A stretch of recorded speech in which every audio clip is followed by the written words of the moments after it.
Now, every year on the Sound Off, we do the annual prediction show where we look back at what I got right and what I got wrong the previous year. And then I look into my crystal ball and gaze into wrestling's future in the present year. Today is the day, and first, let's look back at my predictions for 2021. Shout out to Byron from upstate New York for the assist. He always does a rundown for me on what I got right and wrong, and then emails it to me and saves me some trouble. I predicted that Monday Night Raw would bottom out at 1.3 million viewers sometime in 2021. Instead, they bottomed out at 1.5 million. I was close, but there's still room for them to go down even more. I predicted that Daniel Bryan would win the Royal Rumble match, which did not happen, but would fall short in his Universal title match with Roman Reigns at WrestleMania. I hit the nail on the head with that one. I predicted that Rhea Ripley would debut on the Raw brand, which she did, and win the Women's Royal Rumble, which she almost did. She was the runner-up to Bianca Belair. I said that she would then beat Charlotte Flair at WrestleMania to win the Raw Women's Championship. I was half right. She did win the Raw Women's Championship, but she won it from Asuka, not from Charlotte. I predicted Edge against AJ Styles would happen at SummerSlam, and that the AJ and Omos pairing would be no Mas by then. That was wrong. Still waiting on that Edge and AJ match, by the way. Maybe we'll get it at WrestleMania this year.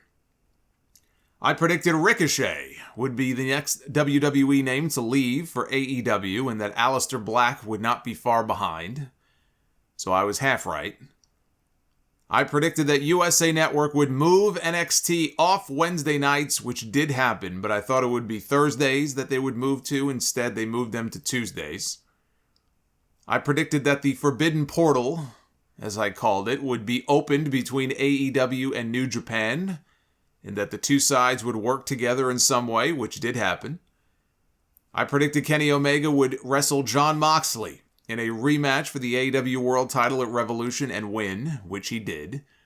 But I also said that Omega would not win the Impact World title from Rich Swann. Instead, he would beat Nick Aldis to win the NWA World Heavyweight title, which did not happen. I also didn't think that the NWA would survive the year. You know, with the pandemic and everything, I thought they were done. It was close. It was close there for a while. It was touch and go, but they held on. I predicted Hangman Adam Page would win the AEW World title from Kenny Omega at the Full Gear pay-per-view in November. And boy, I nailed that one. Right down to the date. I predicted Sting would wrestle 3 cinematic matches for AEW in 2021, teaming with Darby Allin against Team Taz, which did happen. But I also thought that he would do 2 singles matches, one with Chris Jericho and one with Cody Rhodes, which did not happen. I predicted Britt Baker would be the next AEW Women's Champion, which she was, and that Thunder Rosa would sign with AEW, which she did. I also said that she would be the one to beat Britt Baker for the title, and I still feel that way. I predicted that AEW would introduce new Trios titles and that Death Triangle would be Trios champions. That did not happen, but I do think Trios titles are on the way. I predicted that Miro, once all the best man stuff ran its course, would become TNT champion, which did happen. I thought Jungle Boy would hold TNT gold and have a breakout year. The TNT part didn't happen. I predicted Wardlow, once he breaks away from MJF and Sammy Guevara, both would be babyfaces before year's end. I was half right. I predicted AEW would finally do that blood and guts match they were supposed to do in 2020, which they did, albeit with different teams. And that AEW's second show would air on Saturdays at 6:05 on either TNT or TBS, and they went with Fridays instead. I predicted Jay White would stay with New Japan, which he did, but that he would defeat Jon Moxley for his IWGP United States Championship, which he did not, Kenta did, and that Jay White would make a run all the way to the G1 Climax finals before losing to Okada. It was Kota Ibushi who lost to Okada, but I nailed the winner of the G1, so I'll take it. I'll take it. And finally, I predicted that Kota Ibushi would be IWGP champion through the rest of the year and that Okada would beat him at Wrestle Kingdom 16, which would set up Will Ospreay to then challenge Okada for the belt. Ibushi was injured. He did not wrestle at Wrestle Kingdom, but Ospreay did challenge Okada for the belt on night 2. So I was kind of right. So a mixed bag were my predictions for 2021. Let's try to do better with 2022. I predict that Bobby Lashley will beat Brock Lesnar to become WWE Champion at the Royal Rumble with an assist, intended or otherwise, from Paul Heyman. Lesnar then enters the Bloodline. Lesnar then enters the Royal Rumble match. Later that night, he wins it. And he goes on to challenge Roman Reigns for the Universal title at WrestleMania. I predict that if Liv Morgan wins the triple threat match on Raw tomorrow night, she gets the shot at Becky Lynch and her Raw Women's title at the Royal Rumble, that would free up Bianca Belair for her second straight Royal Rumble victory, to challenge for the Raw Women's Championship at WrestleMania and get her revenge on Becky Lynch for embarrassing her in 26 seconds at SummerSlam. Bianca wins the Rumble. Alexa Bliss also enters the Royal Rumble and gets her revenge by being the one to eliminate Charlotte Flair from the match, given that Charlotte has announced her intention to be in the Rumble match. She will not win. She will be eliminated, though, by Alexa Bliss. But it's Sasha Banks, once she is back in 6 weeks from her foot injury and all healed up, who goes on to challenge Charlotte and win the SmackDown Women's title at WrestleMania, finally ending her losing streak there and bringing it back full circle in Dallas, the same city where she and Becky lost to Charlotte at WrestleMania 32. I predict that Randy Orton and Matt Riddle will defend the Raw Tag Team titles against and lose them to Seth Rollins and Kevin Owens at WrestleMania, who will start calling themselves Team RKO.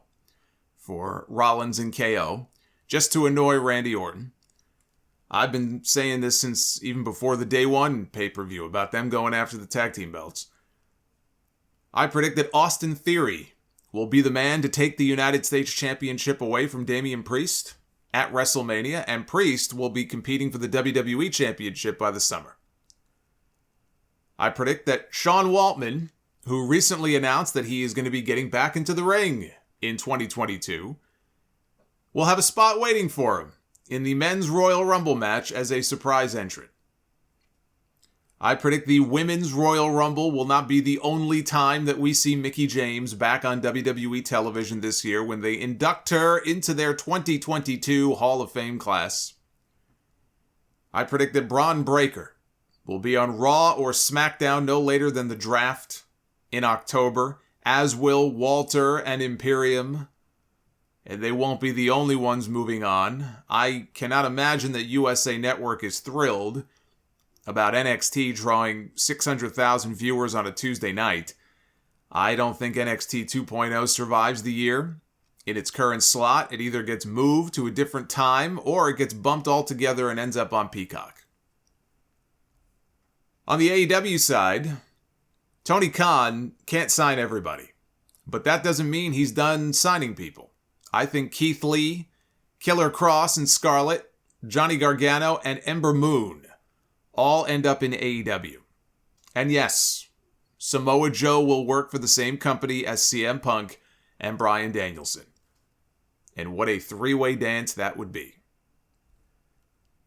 I predict that CM Punk and MJF will meet for the first time at Revolution in March, with MJF handing Punk his first loss in AEW, and then going on to beat Hangman Adam Page to win the AEW World title at Double or Nothing. On that same show, Darby Allin defeats Bryan Danielson, and later in the year, climbs back into the ring with MJF again, and this time, Darby beats MJF to win the AEW World title. From one pillar to another.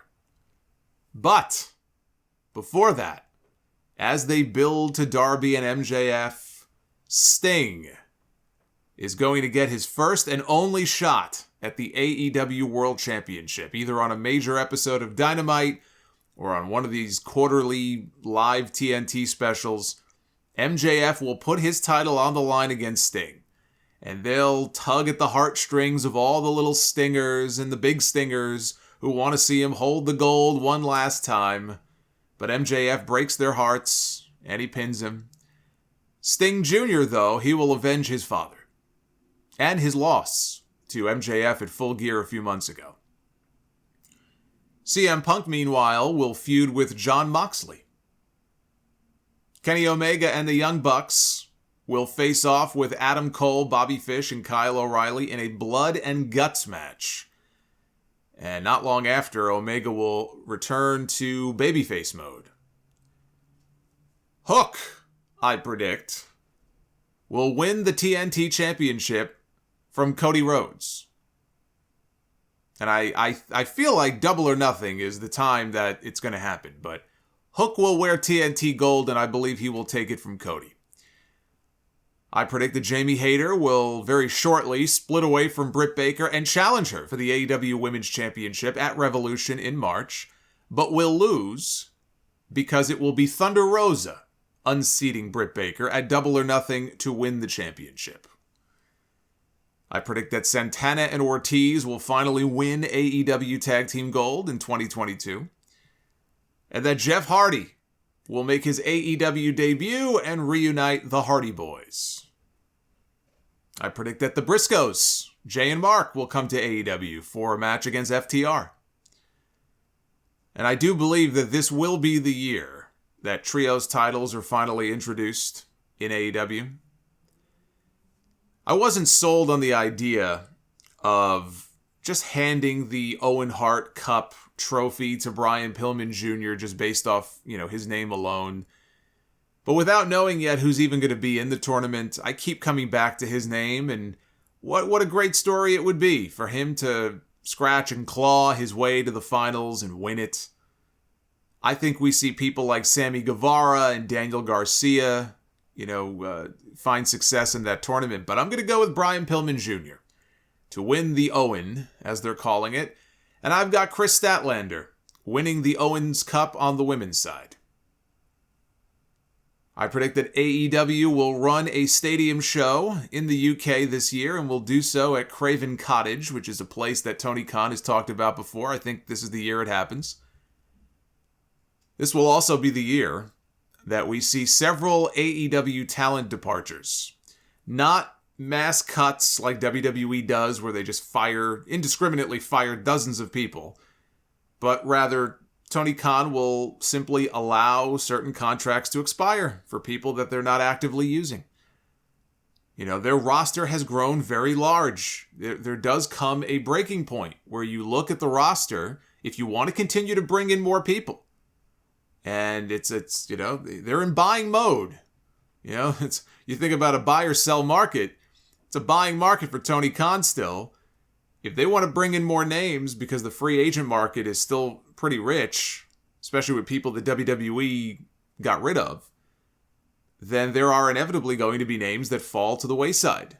Brian Cage is an obvious one. They haven't done anything with him since he left Team Taz. I don't think he will be in AEW before this year is over anymore. I don't know what the contract status is for others there, but I think when their deals come due, it's going to be a case where they're going to quietly not be renewed. But we're not going to see anything on the scale of what WWE has been doing. But there is going to come a breaking point. Tony Khan is going to have to make some tough decisions, and I think this is the year where he's got to start making those decisions. The Rainmaker, Kazuchika Okada, will return to the United States later this year to wrestle his first match in an AEW ring against the American Dragon, Bryan Danielson. I wanted to say Danielson in the G1. I really want to see Danielson in the G1, but the G1 is such a time commitment. I mean, we're not talking about one show or one quick tour. And I just don't know that, someone, a big name like him, that Tony Khan is going to want to be without him for weeks at a time. But I do believe we'll get Okada in the US, and I think we're going to get Okada against Danielson. But only after Okada loses the IWGP title. And finally, Your G1 Climax winner for 2022 is going to be Will Ospreay. I don't know what's going on with Jay White. He's still stuck in the States, I believe. I thought about going with him, but Ospreay just feels like the most likely choice.